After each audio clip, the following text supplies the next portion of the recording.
Hello guys, আসসালামু আলাইকুম। আশা করি সবাই ভালো আছেন। আমরা চলে আসলাম নেক্সট আরেকটি টিউটোরিয়াল নিয়ে। আজকে আমরা দেখব ফটোশপের brush tool, pencil tool, colour replacement tool, mixer brush tool. তো চলুন আমরা দেখে আসি আজকের এই চারটি টুলের ব্যবহার আমরা কিভাবে করব।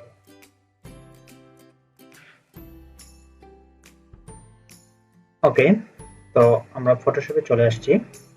তো আমি ফটোশপে একটা ফাইল নিছি, সেই ফাইলে ব্ল্যাঙ্ক ফাইল। সো এখানে আমরা দেখব ব্রাশ টুলটা আসলে কিভাবে কাজ করে। দেখেন, আমরা এর আগে দেখছিলাম আমাদের স্পট হিলিং ব্রাশ টুল, এবং তারপরে আমরা দেখতেছি ব্রাশ টুল। আচ্ছা, ব্রাশ টুলের শর্টকাট কি হচ্ছে বি। আপনি কিবোর্ডের বি চাপলেও ব্রাশ টুল সিলেক্ট হয়ে যাবে। এছাড়াও আপনি মাউস দিয়ে লেফট বাটন ক্লিক করে ব্রাশ টুলটাকে সিলেক্ট করতে পারেন।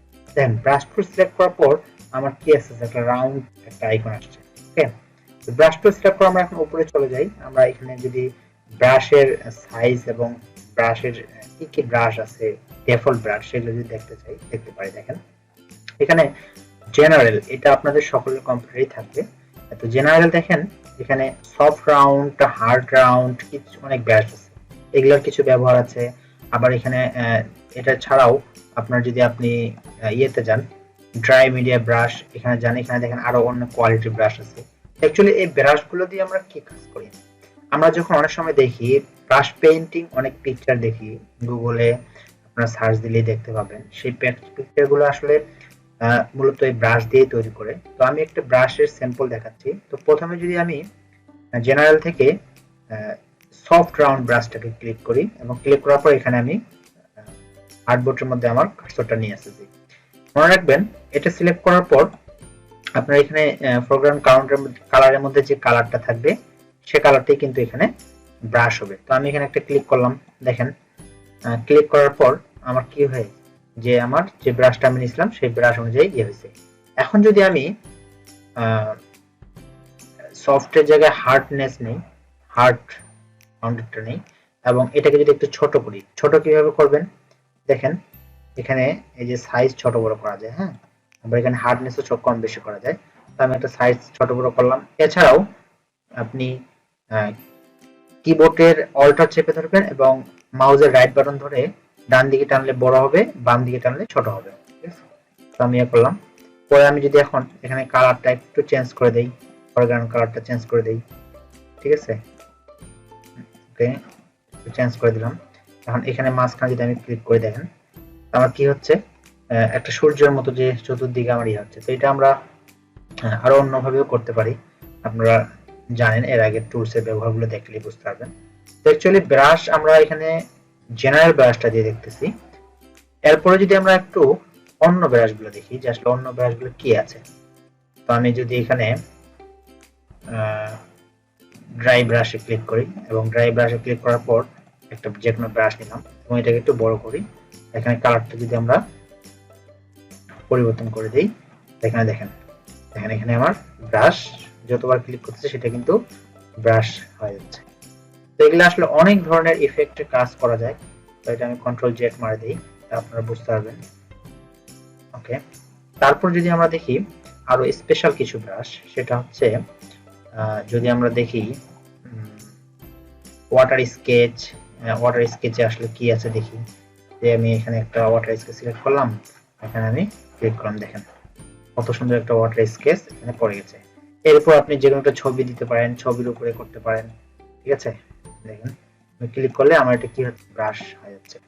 তো অনেকের কাছে আপনাদের এই ওয়াটার স্কেচ, ওয়াটার এফেক্টস, এই জিনিসগুলো না থাকতে পারে। সেই ক্ষেত্রে আপনারা কি করবেন, ব্রাশ ইজি ডট কমে যাবেন। ব্রাশ ইজি ডট কমে গিয়ে সেখান থেকে ডাউনলোড করবেন। আর যদি কারো ডাউনলোড করতে সমস্যা হয়, আমি তারপরও আমাদের ডিসক্রিপশনে, ভিডিও ডিসক্রিপশনে লিঙ্কগুলো দিয়ে দিব যে ব্রাশগুলো আপনারা কোথা থেকে ডাউনলোড করবেন। ঠিক আছে, তারপরে যদি আমরা দেখি আর কি কি ব্রাশ আমরা এখানে পেতে পারি এবং অপশনগুলো কি কি। দেখেন এখানে কিন্তু নিউ ব্রাশ প্রিসেট আছে, সেখান থেকেও আপনারা কি করতে পারেন, ব্রাশ সেটআপ করে নিতে পারেন। আবার দেখেন এখানে যদি আপনি সেটিংসে যান, ব্রাশের অনেক অপশনগুলো আছে, সেগুলো নিয়ে আপনি ইম্পোর্ট ব্রাশ, আপনি যে ব্রাশ ডাউনলোড করবেন সেটাকে কিভাবে ইম্পোর্ট করবেন সেই সিস্টেমটা এখান থেকে করবেন। তো আশা করি ব্রাশ আমি আসলে টিউটোরিয়ালের মধ্যে একটা ব্রাশের একটা ধারণা আমি আপনাদেরকে দিচ্ছি। তো আপনারা ব্রাশের অপশনটা যখন সিলেক্ট করবেন, করার পর এই অপশনগুলোকে নিয়ে একটু ঘাঁটবেন।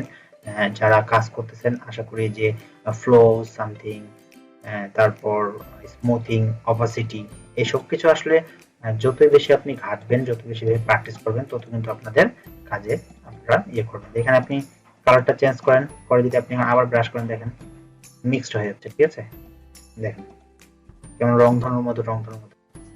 তো এই ব্রাশগুলো আসলে ইউজ করে অনেক ইফেক্ট দেওয়া যায়, ছবির মধ্যে বলেন, কোনো প্রোডাক্টের মধ্যে বলেন। ওকে, এবার যদি আমরা দেখি পেন্সিল টুল, তো পেন্সিল টুলে ক্লিক করলাম। দেখেন পেন্সিল টুল আমরা বুঝতে পারতেছি পেন্সিল কি কাজ করে। তো পেন্সিল টুল দিয়ে কি করতে পারবেন, তো এটা আমরা একটু কন্ট্রোল জেড দিয়ে দিই, এটাকে আমরা ডিলিট করে ফেলি। ওকে, পেন্সিল টুল সিলেক্ট করার পর দেখেন আমি পেন্সিলের মতো লিখতে পারতেছি। কালার কি আসছে আমার এখানে, ফরগ্রাউন্ডে যে কালার আছে সেই কালারটা আসছে। ঠিক আছে, আপনি যদি রেড কালার দেন, রেড কালার আসবে। ঠিক আছে, এটা হচ্ছে পেন্সিল টুল।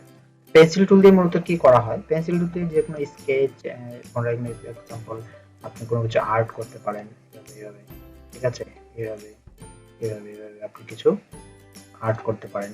তারপর আপনি দেখা যাচ্ছে ফুল আর্ট করতেছেন বা কোনো কার্ভ আর্ট করতেছেন, সেটা দিয়ে আপনি পেন্সিল করতে পারেন। তবে এখানে পেন্সিল টুলের আরো একটা জিনিস আছে, আপনি যদি এখানে সাইজটাকে বড় করে দেন, বড় করে দেওয়ার পর যদি আপনি এভাবে করেন, তাহলে কিন্তু আপনাকে পেন্সিল টুলটা অ্যাজ দেখে ব্রাশ টুলের মতোই দেখা যাচ্ছে। তো এই কাজটা আপনি ব্রাশ টুল দিয়েও করতে পারেন। এখানে আরেকটি মজার বিষয় হচ্ছে যে আপনি এখান থেকে দেখেন কিছু ডিফল্ট কিছু অপশন পাচ্ছেন। ঠিক আছে, এখানে আপনার সেগমেন্ট যদি আপনি একটু বাড়ান, দেখেন আপনি স্ট্রোক কিন্তু এই পেন্সিল টুল দিয়ে একটা পেন্সিলের ইয়ে করতে পারতেছেন। ঠিক আছে, তারপর যদি আপনি অন্য কার্ভ নিতে চান, সেটাও করতে পারবেন। আবার যদি আপনি এখানে চান যে আমি কার্ভ এটাকে চেঞ্জ করে এটা দিব, সেটাও করতে পারতেছেন। ঠিক আছে, এবং এটাকে আপনি কম বেশিও করতে পারবেন। বুঝতে পারছেন? তো এগুলো কিন্তু আসলে শেপের এবং ডিজাইনের ক্ষেত্রে অনেক সময় আপনি ইউজ করতে পারেন। ঠিক আছে, র্যান্ডমলি আপনি ব্যবহার করে আপনি এটাকে পেন্সিল টুলটাকে ব্যবহার করে এটাকে একটা ডিজাইনে পরিণত করতে পারেন। ঠিক আছে, তো এইভাবে পেন্সিল টুল দিয়ে আপনারা আরো ইয়ে করতে পারবেন। আপনারা এটা ছাড়াও আমি যেটা আপনাদেরকে দেখাইলাম যে আপনারা এখানে সাইজটা কমাই দিয়ে সাইজটাকে পেন্সিলের মতো দেখেন। আমি যখন এই কার্ভটাকে সিলেক্ট করছি, এখন আমি এখানে টানতেছি, দেখেন র্যান্ডমলি আমার কার্ভ চলে আসছে। দেখছেন আমি পেন্সিল টানতেছি, এখন একটা টানলে চতুর্দিকে আসছে, একটা টানলে চতুর্দিকে আসছে। কেন? এই যে আমি এখানে কি করছি, আমি এটা সিলেক্ট করে দিচ্ছি। তো আশা করি পেন্সিল টুলের ব্যবহারটা আপনারা বুঝতে পারছেন। দেখেন কত সুন্দর একটা আর শেপ এবং কার্ভের মতো চলে আসছে দেখতে। আপনি যদি এখন এটাকে একটু কালার চেঞ্জ করে দেন,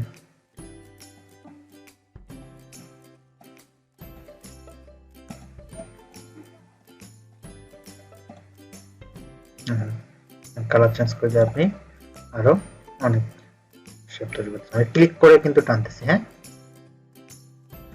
তো আশা করি পেন্সিল টুলের এই ব্যবহারটা আপনারা বুঝতে পারছেন। এবার যদি আমরা কালার রিপ্লেসমেন্ট টুলটাকে দেখি, যদি আমরা কালার রিপ্লেসমেন্ট টুলে ক্লিক করি এবং আমরা এটা দেখার জন্য আমাকে আরো অন্য একটা ছবিতে যেতে হবে। তো এই ছবিটাতে আমরা কালার রিপ্লেসমেন্ট টুলটা দেখবো। দেখবেন কালার রিপ্লেসমেন্ট টুল সিলেক্ট করার পর আপনার এখান থেকে আপনি যদি অন্য একটা কালার নেন, ঠিক আছে, নিলেন, নেওয়ার পর এখানে দেখেন অনেক সময় marketplace, Fiverr marketplace, আপওয়ার্কে যে কোনো প্রোডাক্টের বিভিন্ন ধরনের কালার চাই। এটাতে কালার কিভাবে রিপ্লেস করবেন, ক্লায়েন্ট আপনাকে কালার দিয়ে দিলে আপনি এখানে জাস্ট কি করবেন, সেই কালারটা এখানে সিলেক্ট করে দেখেন আমি কালার রিপ্লেসমেন্ট করে দেখেন এটা এক কালার, এটা এক কালার। এখন যদি আপনি অন্য আরেকটা কালার এখানে দিতে চান, ফর অ্যান এক্সাম্পল এটা যদি দিতে চান, এখানে দেখেন আপনার এখানে কিন্তু কালার রিপ্লেসমেন্ট হয়ে গেছে। তো দেখেন দুইটা গেঞ্জি দুই কালার হয়ে গেছে। কন্ট্রোল জেড মানে দেখেন আগে কি ছিল এখন কি হয়ে গেছে। তো খুব সহজে আসলে আমরা যে কোনো কালার রিপ্লেসমেন্ট করতে পারি কালার রিপ্লেসমেন্ট টুল দিয়ে। ওকে, এবার যদি আমরা দেখি মিক্সচার ব্রাশ টুলের কাজটা কি, তো মিক্সচার ব্রাশ টুল সিলেক্ট করলাম। আচ্ছা, এখানে আমার একটা ব্ল্যাঙ্ক ইয়ে নিতে হবে। এখানে মিক্সচার ব্রাশ টুলের কাজ দেখানোর পূর্বে আমি যদি একটু প্রথমেই কিছু কালার নিয়ে নিই, মনে করেন এটা একটা কালার নিলাম, এটা একটা কালার, তারপরে যদি আমি এখানে আর একটা কালার নিই, এবং তারপরে যদি আমি এখানে আর একটা কালার নিই, এবং তারপরে যদি আমি এখানে আরেকটা কালার নিই, দেখেন আমি 4টা কালার নিচ্ছি। এখন আমি কি করব, মিক্সচার ব্রাশ টুলটাকে সিলেক্ট করব। সিলেক্ট করার পর দেখেন আমি জাস্ট এখানে মাউসের ক্লিক করে ধরে জাস্ট ব্রাশের মতো ঘোরাচ্ছি। দেখেন আমার কি করতেছে, এখানে আমার কালারটাকে মিক্সচার করতেছে, অর্থাৎ একসাথেই কয়েকটা কালারকে আমি মিক্সচার করে দিতে পারতেছি। 3-4টা কালারকে আমি মিক্সচার করে দিলাম। তো এইভাবে আমরা কি করতে পারি, যে কোনো কালারকে মিক্সচার করে দিতে পারি। এটা একটা ব্যাকগ্রাউন্ড হিসেবে, ব্লার ব্যাকগ্রাউন্ড হিসেবে দিতে পারি, মিক্সচার কালার হিসেবে, ঠিক আছে। এবং যদি আমি এখানে চাই যে আমি একটু রেড কালার নিয়ে আসবো, রেড কালারটা এখানে মিক্সচার করে দিব, রেড কালারটা আমি এখানে মিক্সচার করে দিতে পারতেছি। তো গাইস, আশা করি আপনারা এই 4টি টুল সম্পর্কে বেসিক ধারণা পেয়ে গেছেন। তো এছাড়াও যদি আপনাদের কোনো কোয়েশ্চেন থেকে থাকে, আপনারা আমাকে কোয়েশ্চেন করবেন, কমেন্টসে জানাবেন, এবং আমাদের গ্রুপ আছে, গ্রুপে জয়েন করে সেখানে প্রশ্ন করতে পারেন। আমাদের সাপোর্ট মেন্টর আছেন, তারা আপনাদেরকে অ্যান্সার দিয়ে দিবে। তো আজকে এই পর্যন্ত, ভালো থাকেন, আল্লাহ হাফেজ, till then take care, bye bye, আসসালামু আলাইকুম।